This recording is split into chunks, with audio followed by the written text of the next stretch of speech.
모육부 친구들 안녕. 8월 19일 묵상을 시작하도록 하겠습니다. 141페이지에 기록되어 있는 말씀을 이해해요. 여기 부분을 전도사님이 읽도록 할게요.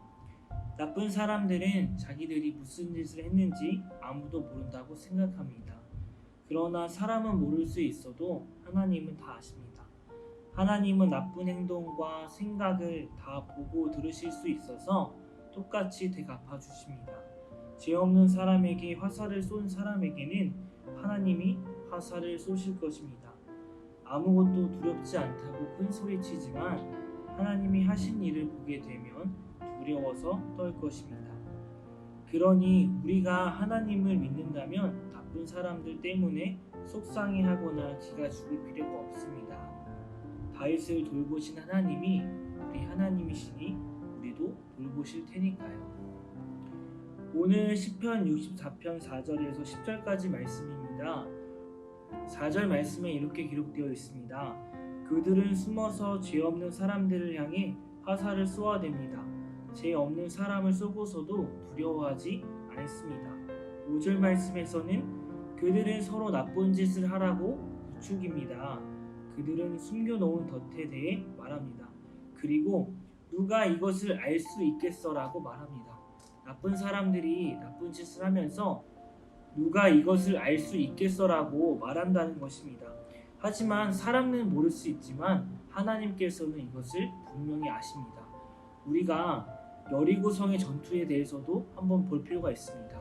여리고성 전투가 끝난 다음에 거기에서 나온 전리품들을 가지지 말라고 이야기했습니다.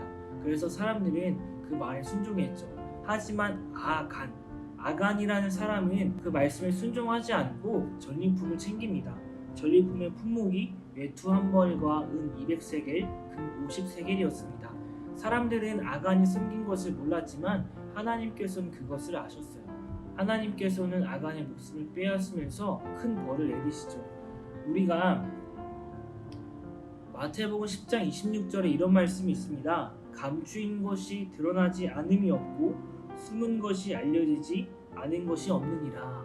이 말씀에서도 알 수 있듯이 사람의 한 일은 사람이 모를 수 있지만 하나님께서 분명히 그 일을 알고 계시다는 것입니다. 그렇다면 하나님께서 왜 다 알고 계시는 사건에 대해서 바로 심판하지 않으실까요? 오늘 여리고성 전투를 봤는데요. 여리고성 전투의 아간의 일은 즉시 심판이 이루어졌지만 바로 심판하시지 않은 일도 있습니다. 왜 그러냐면 하나님께서 그 사람에게 조금 더 회개할 기회를 주시고 있다는 것을 명심해야 됩니다. 내가 이것을 들키지 않았으니까 다음에는 더 잘 숨겨야지, 다음에는 더 나쁜 짓을 해야지라고 생각한다면 그것은 큰 착각이라는 것입니다. 하나님께서는 열린 마음으로 그 사람에게 회개할 기회를 주는 것입니다. 하지만 그것을 깨닫지 못한다면 오늘 아간의 일과 같이 그리고 7절과 8절 말씀과 같이 분명히 하나님께서는 그에게 큰 벌을 내리실 것입니다. 7절 말씀에서 하나님께서 그들을 향해 화살을 쏘심으로 그들이 갑작스레 맞아 고꾸라질 것입니다 라고 얘기하죠. 8절 말씀에서는 자기들이 내뱉은 말이 자기들에게 돌아갈 것입니다 라고 이야기합니다. 그렇다면 우리는 어떻게 해야 될까요? 우리는 하나님 말씀에 순종하여서 다른 사람을 사랑하고 다른 사람을 아껴줘야 합니다. 하지만 사람이기에 우리가 항상 사랑의 마음을 품을 수 없죠. 다른 사람을 시기하고 질투하고 남몰래 죄를 지었다면 그것은 즉시 회개해야 한다는 것입니다.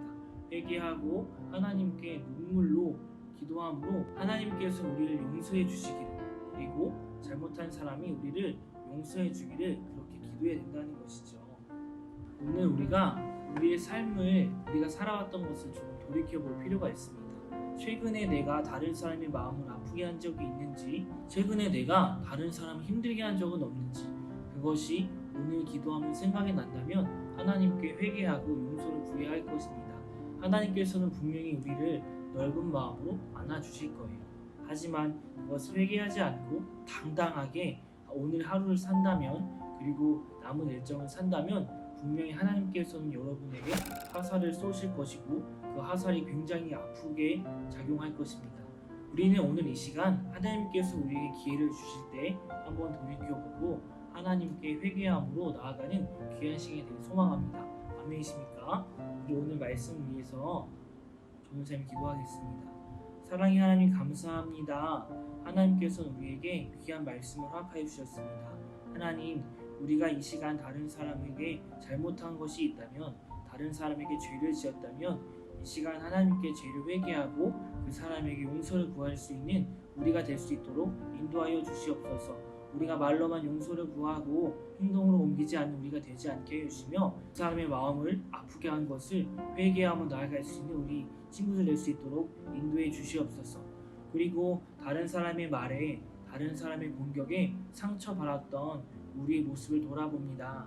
하나님, 상처받은 우리의 마음 주님께서 치료하여 주시고 주님께서 만져주셔서 하나님께서 허락해 주시는 위로의 마음으로, 하나님이 팔 벌려 안아주시는 따뜻한 사랑으로 우리의 상처가 회복되어질 수 있는 귀한 시간 될 수 있도록 인도하여 주시옵소서. 이 모든 말씀 예수님의 이름으로 기도드렸습니다. 아멘. 자, 우리 친구들, 오늘은 목요일입니다. 어제는 비가 상당히 많이 왔죠. 그리고 날씨가 좀 선선해졌어요. 가을이 오는 것을 느낄 수 있는 그런 시간인 것 같습니다. 자, 우리 그리고 현장 예배가 계속해서 진행되고 있어요. 돌아온 주도 현장 예배를 드리는데요. 반 선생님에게 현장 예배를 드리고 싶은 친구들은 반 선생님에게 꼭 신청을 해주세요. 신청을 늦게 하면 우리가 인원이 제한되어 있기 때문에 현장 예배가 조금 어려워질 수 있습니다. 우리 현장에서 온라인에서 같이 예배 드리는 귀한 시간이 되었으면 좋겠습니다. 자, 주일날 10시 줌에서 만난 예배 잊지 말고요. 늦잠 자지 말고 우리 아침 일찍 시간을 깨워서 주님께 예배 드릴 수 있는 귀한 시간이 되었으면 좋겠습니다. 자, 우리 친구들 주일날 10시에 보도록 할게요. 안녕.